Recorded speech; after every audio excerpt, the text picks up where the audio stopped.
అన్నీ వస్తాయి.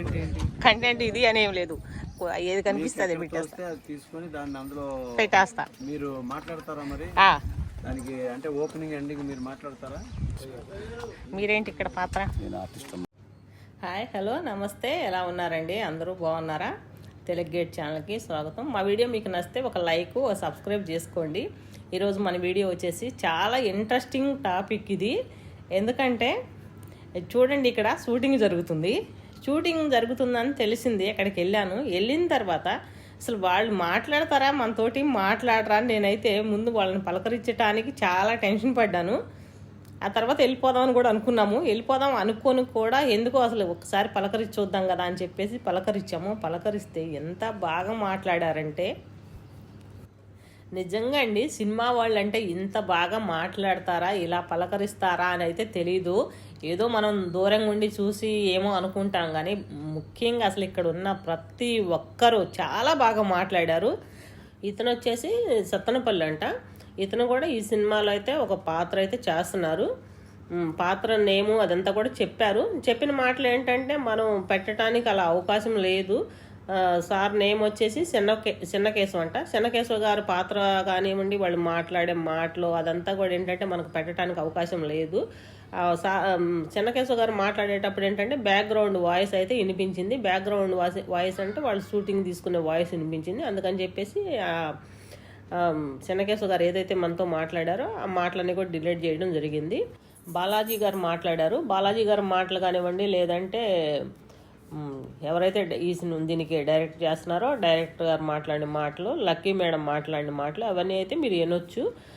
చెన్నకేశవ గారు మాటలు ఒకటే మనం డిలీట్ చేయాల్సి వచ్చింది. ఎందుకంటే చెన్నకేశవ గారు షూటింగ్ జరిగేటప్పుడు మాత్రమే మాట్లాడారు కాబట్టి చెన్నకేశవ గారి మాటలు కనుక వినాలి అనుకుంటే సినిమా రిలీజ్ అయిన తర్వాత మనం ఆయన మాటలు వీడియో అయితే రిలీజ్ చేసుకోవచ్చు. ఎందుకంటే అప్పుడు మనకేం అభ్యంతరం ఉండదు. ఇప్పుడంటే మనం అలా పెట్టకూడదు కాబట్టి, వాళ్ళ సినిమా రిలీజ్ అవ్వకతలకే మనం పెట్టకూడదు కాబట్టి పెట్టట్లేదు. ఇంకోటి ఏంటంటే చెన్నకేశవ గారిది సత్తెనపల్లి అని చెప్పారు. అతను కూడా సినిమాల్లో 4-5 సినిమాల్లో నటించానని చెప్పారు.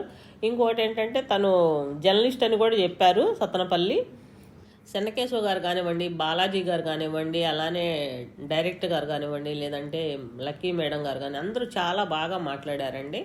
ఆ షూటింగ్ అయితే కంప్లీట్ అయిపోవచ్చింది. ఇంకా 2-3 డేస్ మాత్రమే ఉంటాం ఇక్కడ గుంటూరులో అని చెప్పారు. మార్కెట్ అంటే మన కూరగాయల మార్కెట్ ఉంది కదా, గుంటూరు కూరగాయల మార్కెట్, ఆ కూరగాయల మార్కెట్లో కూడా షూటింగ్ అయితే అయిపోయిందని చెప్పారు. ఇంకా ఎక్కడ ఉంది అంటే రైల్వే స్టేషన్లో అలా కొంచెం ఉందని చెప్పారు. రైల్వే స్టేషన్లో కూడా షూటింగ్ అయిపోయింది అంటే ఇంకెళ్ళిపోతామని చెప్పారు. అందరూ చాలా బాగా మాట్లాడారు. హైదరాబాద్ నుండి గుంటూరు వచ్చి, గుంటూరులో కూడా ఈ స్లమ్ ఏరియానే ఎందుకు మీరు ఎంచుకున్నారు, అసలు ఏంటి, మనకు బోలెడని డౌట్లు ఉంటాయి కదా, ఆ డౌట్లన్నీ అడిగి తెలుసుకుందాం కదా అని బాలాజీ గారిని అయితే అడగటం జరిగింది. అలా అడిగినప్పుడు బాలాజీ గారు ఏమన్నారంటే అసలు మీరెవరు, ఏం చేస్తారు అని అడిగారు. అడిగితే నాది యూట్యూబ్ ఛానల్ అని నేను చెప్పడం జరిగింది. సార్ ఏం పెడతారు మీ ఛానల్లో అని అడిగారు. ఏం పెడతారంటే నేను అది ఇదని ఏముండదు, ఏది కనిపిస్తే అదే పెట్టేస్తాను. వాస్తవంగా జనాలకి ఏది నచ్చిద్దో తెలియదు, అందుకని నేను కనిపించిన ప్రతిదీ పెడతానే ఉన్నాను అలా అని చెప్పాను. చెప్పిన తర్వాత సరే అని చెప్పేసి మన ఛానల్ తోటి అయితే మాట్లాడటం జరిగింది. మా వారాల కూడా వెళ్ళారు. వెళ్ళిన తర్వాత అందరు కలిసి మాట్లాడుతున్నారు. ఇక్కడ ఈ ప్లేస్లోనే ఎందుకు షూటింగ్ తీస్తున్నారు అన్నదైతే నాకు డౌట్. నాకే కాదు చాలా మందికి ఉన్న డౌట్లు, అది అడిగి తెలుసుకుందాం అనుకుంటున్నాను. ఇప్పుడు వచ్చారు కదా, ఇతను వచ్చేసి డైరెక్టర్, మేడం వచ్చేసేమో తను ప్రొడ్యూసర్ అంట. అలానే పిక్చర్లో కూడా నటిస్తున్నారు. తను చాలా బాగా మాట్లాడారు, అందరూ వినండి. ప్రొడ్యూసర్ గారు, డైరెక్టర్, ఈ కథ చాలా అంటే ఉమెన్ ఎంపవర్మెంట్లోనూ తీసే కథ అనమాట. కథకి గుంటూరు మీరు అడిగారు కదా ఎందుకు ఎంచుకున్నారు ఇక్కడ అంతా అని. ఆ కథకి అనుకూలంగా ఉందని చెప్పేసి ఇక్కడ చూసుకొని డైరెక్టర్ గారును ఇంకొక ఆయన హరిబాబు గారు వీళ్ళందరూ ఉన్నారు. వాళ్ళందరూ చూసి ఇక్కడ సెలెక్ట్ చేశారు. ఇక్కడ లోకల్లో కూడా చాలామంది నటీనటులు ఉన్నారు. ఆ నటీనటులతో ఇక్కడ మంచి సందేహాత్మక ఒక సినిమా తీయాలని ఉద్దేశంతోనే ప్రొడ్యూసరు, అందులోకి లిరిక్ రైటర్ కూడా అండి, సాంగ్స్ అయ్యి రాస్తారు మేడం గారు. Okay okay. మీ నేమ్ అండి? నా పేరు లక్కీ అండి. ఎక్కడ మీరు? హైదరాబాద్. ఓకే. ఏ సినిమా చేస్తున్నారు? ఇది సినిమా ఇంకా పేరు పెట్టలేదండి.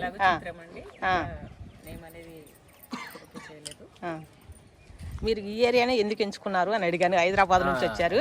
అది అయితే అంటే మేడం ఈ ఏరియాని ఎందుకు ఎంచుకున్నాం అంటే, ఒకటి మాకు ఇక్కడ హరిబాబు గారు ఉన్నారు, చంద్రబాబు హరిబాబు గారు. ఆయన మాకు మంచి మిత్రులు, ఆయన సినిమా నటులు. నేను ఇంతకుముందు చేసిన సినిమాలో ఆయన యాక్ట్ చేశారు. నేను సినిమా డైరెక్టర్ని, రైటర్ని, ఆర్టిస్ట్ని. సో ఇక్కడ ఏంటంటే ఒక సినిమా చేద్దామని మేము అనుకున్నాం. లక్కీ గారు ఆమె కథ రాశారు, దాన్ని స్క్రీన్ ప్లే రాయడం జరిగింది. ఇప్పుడు డైరెక్ట్ చేస్తాను. అయితే ఏంటంటే లొకేషన్స్ చూడడానికి ఇక్కడికి వచ్చాను. ఆయన సపోర్ట్ మాకు బాగుంది, చంద్రబాబు హరిబాబు గారిది. అంతకుమించి ఏంటంటే ఈ ప్రాంతంలో కూడా వీళ్ళు ఉన్న వాళ్ళు కూడా ఈ స్లమ్ ఏరియాలో వీళ్ళ తాలూకు సహాయ సహకారాలు కూడా చాలా బాగున్నాయి. అంటే ఎక్కడైనా మేము షూటింగ్ చేసుకున్నట్లు ఏంటంటే అడ్డుపడడం, పరిగెట్టడం, అటు ఇది కాదు. ఒక అంటే వీళ్ళు ఏంటంటే స్లమ్ ఏరియా కానీ, but mentally they are educated. అంటే ఒక ఉన్నతమైన దీంతోనే, అంటే ఇక్కడ ఇలా డిస్టర్బ్ చేయకూడదు, ఇలా పరిగెట్టకూడదు, అలా వెళ్ళకూడదు అనే దీంతో వాళ్ళంతా సహకరిస్తున్నారంటే, వీళ్ళు సహకారం లేకపోతే ఇక్కడ మేము షూటింగ్ చేయలేం. నెంబర్ 1, వాళ్ళు ఆనందపడుతున్నారు. మేము ఇక్కడికి వచ్చి షూట్ చేస్తుంటే వాళ్ళు మాతో మింగిల్ అవ్వడానికి చాలా సంతోషపడుతున్నారు. అదేవిధంగా మార్కెట్లో షూట్ చేసాం. మార్కెట్లో కూడా వచ్చిపోయి జనాలు కూడా చాలా ఊర్లలో అలా వచ్చి నిల్చుండిపోతారు. కానీ ముఖ్యంగా ఏంటంటే గుంటూరు, నేను చిన్నప్పటి నుండి నేను శ్రీకాకుళం, అదేవిధంగా హైదరాబాద్లో నేను సెటిల్ అయ్యాను. హైదరాబాద్ యాజ్ అ డైరెక్టర్గా అక్కడ ఉంటున్నాను. నేను అక్కడ నుండి మొత్తం చూశాను షూటింగ్లు అన్ని జిల్లాల్లో. గుంటూరులో ఏంటంటే వెల్ ఎడ్యుకేటెడ్, అంటే చదువు పరంగా కాకుండా ఈ ఒక విఘ్నత పరంగా జనాలందరూ మూగిపోవడం కానీ, నెక్స్ట్ ఇవేమీ లేవు. ఆహ్లాదకర వాతావరణంలో అంతా సపోర్ట్గా, పైగా అంతకుమించి ఏంటంటే స్థానిక కళాకారులు ఇక్కడ ఎక్కువ. ఇక్కడ కళాకారులతోనే చేయాలని అనుకున్నాం. సో ఇక్కడ స్థానిక కళాకారులతో చేస్తూ మేము ఏంటంటే ముందుకు కొనసాగడం జరుగుతుంది. టెక్నీషియన్స్ కూడా స్థానికంగా ఇద్దామనే ప్రయత్నం చేశాం. కానీ బట్ టెక్నికల్గా ఆ ప్రొఫెషనాలిటీ ఉన్నవాళ్ళు ఏంటంటే, ఆ హైదరాబాద్లో ఉన్న వాళ్ళందరూ ఈ జిల్లాల నుండి వచ్చిన వాళ్ళే. కానీ ఏంటంటే ప్రొఫెషనల్గా ఉన్న వాళ్ళు హైదరాబాద్ నుండి పేరు.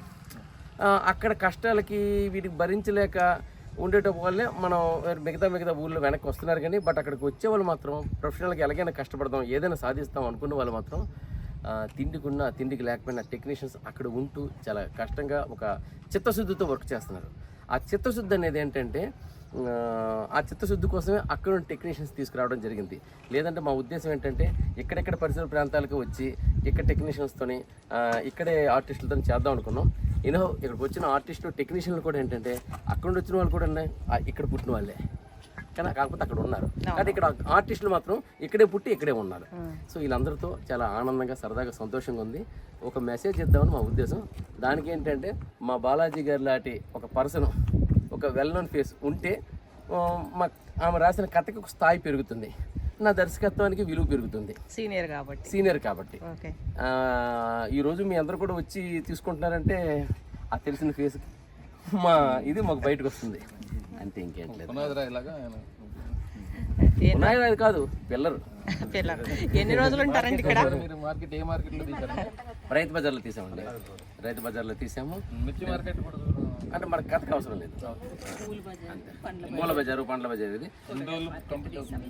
ఇది ఒక వారం రోజులు కంప్లీట్ అయిపోద్దండి మేము అనుకున్న చెప్తున్నాం. బట్ ఏంటంటే ఇది రేపు రూపురేఖలు మారి సినిమాకి వెళ్ళే ఛాన్సెస్ ఉన్నా ఆశ్చర్యపోక్కర్లేదు.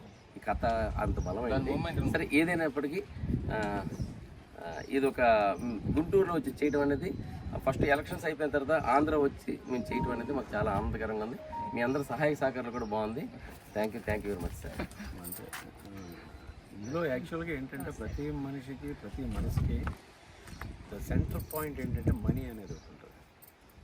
కుటుంబ పాలన, కుటుంబ వ్యవహారం, కుటుంబ వ్యవహారం వేరు, కుటుంబ పాలన వేరు, కుటుంబాన్ని పెంచడం వేరు. పాలన చేసేవాళ్ళు పని చేయరు, పని చేసేవాళ్ళు పాలనని అడ్డుకుంటారు. అలాంటి దాన్ని ఒక విలేజ్ నుంచి ఒక ఉమెన్, ఆడావిడైనా కూడా అంటే అవన్నీ ఒక ధైర్యంతో ముందుకు వచ్చి ఒక మంచి పని కోసం, లేకపోతే ఆవిడ తాలూకా అచీవ్మెంట్ చేరడానికి కష్టపడడానికి వెనుకాడదు. కానీ వెళ్తే పరిస్థితులు ఎలా ఉంటాయో తెలియదు, సిటీకి వెళ్తే ఎలా ఉంటాయో ఏంటో తెలియదు. అలాంటి పరిస్థితుల్లోనూ ఆవిడ వచ్చి ఇక్కడ చూసి దాన్ని అన్నింటినీ తట్టుకొని, ఇది కాదు అనేది చాలా విషయాలు, తెలియని విషయాలు తెలుసుకొని దాని నుంచి ఒక మనం కష్టపడితే కానీ ఏది రాదు, కష్టపడిందే ఏది దొరకదు. ఇవన్నీ దృష్టిలో పెట్టుకొని ప్రతి ఒక్కరు అలా మారాలి, మారి చేసుకుంటూ ఉండాలి. ప్రతి ఒక్కరు independent employment in the mind, అంటే మన దృష్టిని కూడా, మన మనసును కూడా, మన మాటను కూడా ఇండిపెండెంట్ ఆలోచనతో ముందుకు తీసుకెళ్ళడానికి ఒక మంచి స్లోగన్తో కథ రాసుకున్నారు, ఏం చేస్తున్నారు. చాలా అద్భుతమైనది, చాలా బాగుంది. అన్నట్టు ఏంటంటే ఇది సినిమాకి డెఫినెట్గా సినిమా ఇది 3 స్టేజెస్లో అనుకుంటున్నాం. 3 స్టేజెస్ అంటే younger generation, middle generation, old generation. వీళ్ళ జనరేషన్స్లో వాళ్ళ థాట్స్ ఎట్లా ఉంటాయి, వాళ్ళ తాలూకు ఆలోచన ఎలా మారుతాయి అనే దాన్ని తీసుకుంటూ దీన్ని ముందు తీసుకెళ్ళి ఒక మంచి టైటిల్ అన్నీ ఉన్నాయి, అన్నీ ముందుకు వస్తాయండి. ఇది మాకు శ్రీకారం చుట్టారు మేడము, అందులోకి మంచి అవకాశం. ఇక్కడ ఆర్టిస్టులు ఇక్కడ చాలామంది ఉన్నారండి, అందరితో మంచి చేయాలని చెప్పేసి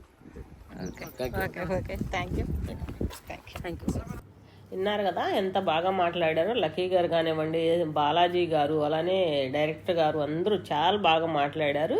ఇదండి మా వీడియో కనుక మీకు నచ్చితే ఒక లైక్, సబ్స్క్రైబ్ చేసుకోండి తెలుగు గేట్ ఛానల్ని. Thank you. నెక్స్ట్ వీడియోలో కలుద్దాం.